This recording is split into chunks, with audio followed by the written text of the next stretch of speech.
Hello everyone, welcome back to my YouTube channel the doctor. कैसे हैं आप सभी? आई होप आप सभी अच्छे होंगे। तो आज का हमारा टॉपिक है वेंट्रिकल्स ऑफ द ब्रेन। सबसे पहले हमें जानना ये ज़रूरी है कि वेंट्रिकल्स होता है क्या है। इसके बाद हम इसके टाइप्स देखेंगे, देन इसका एंटीरियर व्यू देखेंगे एंड इसके बाद हम लेटरल व्यू देखेंगे। ओके, तो ventricles of the brain, ventricles क्या होते हैं? वेंट्रिकल एक फ्लूइड फिल्ड कैविटी होती है। जैसे हमारे बॉडी में ब्लड वर्क करता है, वैसे ही वेंट्रिकल्स हमारे ब्रेन में वर्क करते हैं। वेंट्रिकल्स क्या करते हैं? जो भी वेस्ट मटेरियल होता है या तो वेस्ट प्रोडक्ट होता है, उसे एक्सक्रीट आउट करते हैं और ये हमारे ब्रेन के ऑर्गन्स को न्यूट्रिएंट प्रोवाइड करते हैं। ये हमारा ब्रेन का एंटीरियर व्यू है। इसमें हम देखेंगे कि कहाँ पे हमारे वेंट्रिकल्स प्रेजेंट होते हैं और कैसे कनेक्टेड होते हैं। तो यह एंटीरियर व्यू है।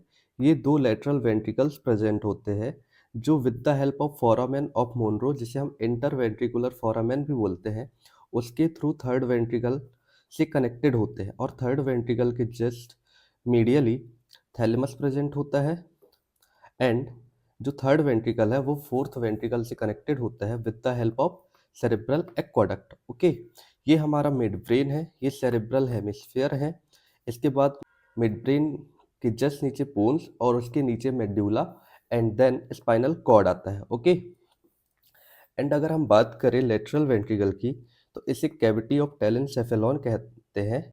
एंड जो थर्ड वेंट्रिकल है, इसे हम कैविटी ऑफ डायनसेफेलॉन और फोर्थ वेंट्रिकल को कैविटी ऑफ रिम्बेनसेफेलॉन बोलते हैं। इसके बाद हम वेंट्रिकल्स ऑफ द ब्रेन में कंटिन्यू करेंगे। इसका हम लेटरल व्यू देखेंगे, किसका? लेटरल वेंट्रिकल का। ठीक है, जो लेटरल वेंट्रिकल्स होते हैं इसमें तीन हॉर्न होते हैं। एक तो एंटीरियर हॉर्न होता है, दूसरा पोस्टीरियर हॉर्न और इंफीरियर हॉर्न। तीन हॉर्न होते हैं और एक बॉडी होती है जिसे हम सेंट्रल पार्ट कहते हैं। ये इंटरवेंट्रिकल फोरामेन होता है जो थर्ड वेंट्रिकल से कनेक्टेड होता है। ठीक है, और इसके नीचे ये जो थर्ड वेंट्रिकल है, इसके नीचे सेरेब्रल एक्वाडक्ट होता है जो कनेक्ट करता है फोर्थ वेंट्रिकल को थर्ड वेंट्रिकल से। ओके, तो आज का हमारा टॉपिक है लेटरल वेंट्रिकल। आज हम स्टडी करेंगे लेटरल वेंट्रिकल के बारे में। तो ये जो देख रहे हैं आप, ये लेटरल वेंट्रिकल है और इसके रिलेटेड जो भी कंटेंट है वो हम देख सकते हैं। ठीक है, इसके बाद हम इसके फीचर्स की बात करेंगे। तो फीचर्स में हमें क्या दिखता है? They are two irregular cavities situated one in each cerebral hemisphere। इसे मैं अगर इस डायग्राम से बताऊं कि दो सेरेब्रल हेमिस्फीयर है, दोनों में प्रेजेंट होता है एक लेटरल वेंट्रिकल। तो यही ये कह रहा है कि they are two irregular cavity, क्योंकि ये रेगुलर तो है नहीं, इरेगुलर है, इसीलिए इसे इरेगुलर कैविटी कहा जाता है। और ये सिचुएटेड कहाँ है? One in each cerebral hemisphere. मतलब दोनों एक एक सेरेब्रल हेमिस्फीयर में प्रेजेंट होते हैं। ओके, इसके बाद क्या है? Each lateral ventricle communicate with third ventricle through foramen of Monro, जिसे हम इंटरवेंट्रिकुलर फोरामेन भी कहते हैं। इसे हम इस डायग्राम से समझते हैं। ये हमारा लेटरल वेंट्रिकल है, ये इंटरवेंट्रिकल फोरामेन, जिसे हम फोरामेन ऑफ मोनरो कहते हैं, उसके थ्रू कम्युनिकेट कर रहा है किससे? थर्ड वेंट्रिकल से। ठीक है, सेकेंड लाइन को हम इससे समझते हैं कि जो हमारे लेटरल वेंट्रिकल है वो फोरामेन ऑफ मोनरो, जिसे हम इंटरवेंट्रिकुलर फोरामेन बोलते हैं, उसके थ्रू कम्युनिकेट कर रहा है किससे? थर्ड वेंट्रिकल से। ये हमारा थर्ड वेंट्रिकल है। ओके, इसके बाद थर्ड पॉइंट है each lateral ventricle consist of body, central part और थ्री हॉर्न। बॉडी या central part and three horn. ठीक है, एंटीरियर, पोस्टीरियर और इंफीरियर। इसे हम डायग्राम से समझते हैं।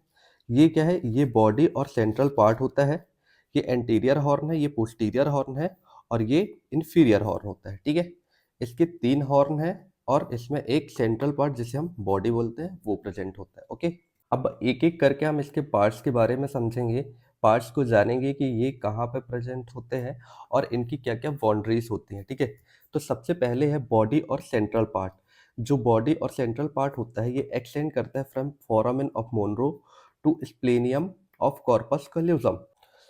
जो हमारा बॉडी और सेंट्रल पार्ट होता है, ठीक है, ये क्या कह रहा है कि ये एक्सटेंड करता है कहाँ से? फोरामेन ऑफ मोनरो से स्प्लेनियम ऑफ कॉर्पस कैलोजम से तक। ठीक है, तो हम ये यहाँ पे क्या प्रेजेंट होता है? Foramen of Monro. तो यहाँ से ये जो कॉर्पस कैलोजम है इसका स्प्लेनियम यहाँ प्रेजेंट होता है। तो इसका कहना क्या है कि ये एक्सटेंड कर रहे हैं कहाँ से, फोरामेन ऑफ मोनरो से स्प्लेनियम ऑफ कार्पस कैलोजम तक। ओके, आई होप आपको समझ आया होगा। इसके बाद अगर हम इसकी बाउंड्रीज की बात करें तो इसका जो रूफ हो वो कौन बना रहा है, कार्पस कैलोजम बना रहा है बॉडी का रूफ। फ्लोर की बात करें तो लेटरल टू मीडियल अगर हम बात करें तो ये सबसे पहले बॉडी ऑफ कॉर्डेट न्यूक्लियस होता है, स्ट्रिया टर्मिनलिस होता है, फिर थैलेमो स्ट्रिएट होता है एंड देन थैलेमस। इसको हम इस डायग्राम से समझेंगे। ये हमारा सेंट्रल पार्ट है, ठीक है, ये बॉडी है, ये बॉडी ऑफ लेटरल वेंट्रिकल है। अगर हम इसके फ्लोर की बात करें, ठीक है, तो कौन बना रहा है, सबसे पहले बॉडी ऑफ कॉर्डेट न्यूक्लियस होता है, स्ट्रिया टर्मिनलिस होता है, फिर थैलेमो स्ट्रिएट वेन होती है और लास्ट में थैलेमस प्रेजेंट होता है। ओके, इसके बाद अगर हम बात करें मीडियल वॉल की, तो इसकी जो मीडियल वॉल होती है वो फॉर्म्ड होती है बाय सेप्टम पेलिसुडम और बॉडी ऑफ फॉर्निक्स। इसे हम इस डायग्राम से समझेंगे कि इसकी जो मीडियल वॉल है वो कौन बना रही है, सेप्टम पेलिसुडम और ये है फॉर्निक्स। ये बॉडी ऑफ लेटरल वेंट्रिकल है, ठीक है। इसकी जो मीडियल वॉल है कौन बना रही है, ये है सेप्टम पेलिसुडम और ये है फॉर्निक्स। ओके, इसके बाद आता है एंटीरियर हॉर्न। जो एंटीरियर हॉर्न होता है ये कहाँ पे लाई करता है, in front of interventricular foramen and ये एक्सटेंड करता है इनटू फ्रंटल लोब तक, ठीक है। इसके बाद अगर हम बात करें बाउंड्रीज की, तो जो एंटीरियर हॉर्न है इसकी एंटीरियर बाउंड्री बनाता है posterior surface of जेन्यू and rostrum of corpus callosum. मैंने पहले ही कहा है कि आप कॉर्पस कैलोजम अगर पढ़ेंगे तो उसमें मैंने पूरे डिटेल में बताया है, आपको बहुत ही इजीली समझ आ जाएगा। तो कार्पस कैलोजम पहले पढ़ लेना, उसके बाद लेटरल वेंट्रिकल पढ़ोगे तो और अच्छे से समझ में आएगा। अगर हम इस डायग्राम से समझे कि एंटीरियर हॉर्न कहाँ प्रेजेंट होता है, तो क्या कह रहा है ये कि इसकी जो एंटीरियर बाउंड्री है तो posterior surface of जेन्यू and rostrum से बन रही है, ठीक है। तो ये कार्पस कैलोजम है, यहाँ पर जेन्यू और रोस्ट्रम प्रेजेंट होते हैं, जिसकी पोस्टीरियर बाउंड्री से एंटीरियर हॉर्न की एंटीरियर बाउंड्री बनती है। ओके, एंड सेकेंड क्या है, इसका जो रूफ है, रूफ किससे बन रहा है, anterior part of trunk of corpus callosum.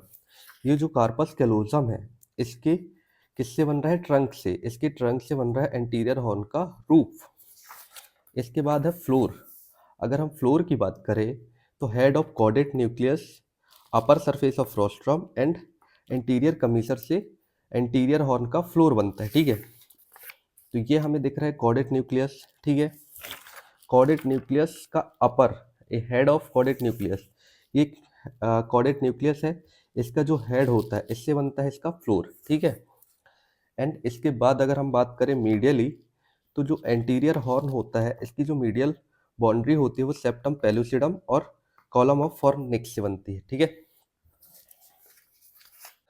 इसके बाद है पोस्टीरियर हॉर्न। जो पोस्टीरियर हॉर्न होता है ये लाई करता है behind the splenium of corpus callosum और ये एक्सटेंड करता है कहाँ तक, ऑसिपिटल लोब तक, ठीक है। तो हमने किस में पढ़ा था, हमने एंटीरियर हॉर्न में पढ़ा था, वो कहाँ तक एक्सटेंड कर रहा है, फ्रंटल लोब तक, ठीक है। और जो पोस्टीरियर हॉर्न है वो पीछे हमारे क्या होता है, ऑसिपिटल, तो ये ऑसिपिटल लोब तक एक्सटेंड करेगा, ठीक है। जैसे हम डायग्राम से देखें तो ये एंटीरियर हॉर्न है, तो ये कहाँ तक जाएगा, फ्रंटल लोब तक, और जो पोस्टीरियर है ये कहाँ तक एक्सटेंड करेगा, ऑसिपिटल लोब तक, ठीक है।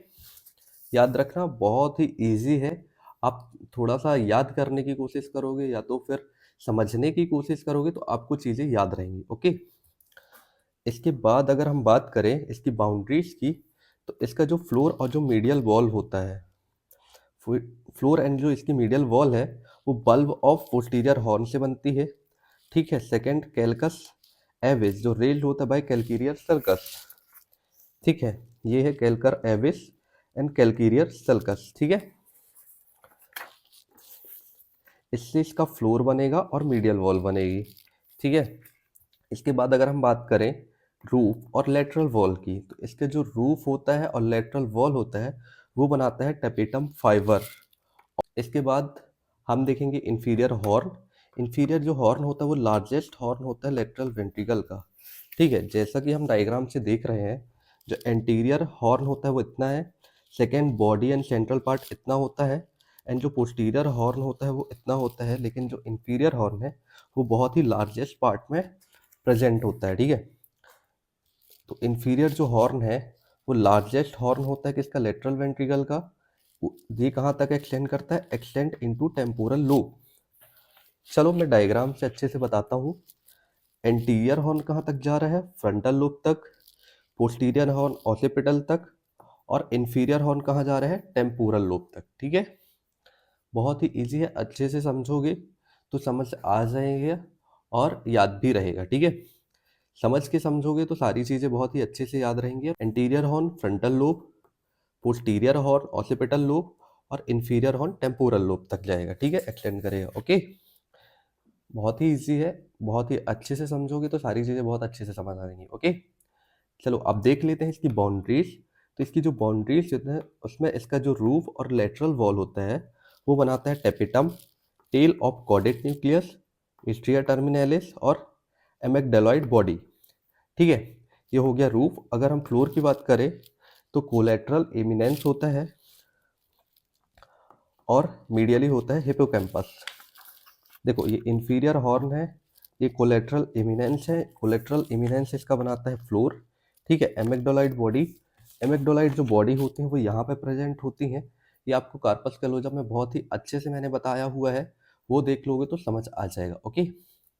तो ये था हमारा आज का लेटरल वेंट्रिकल का वीडियो।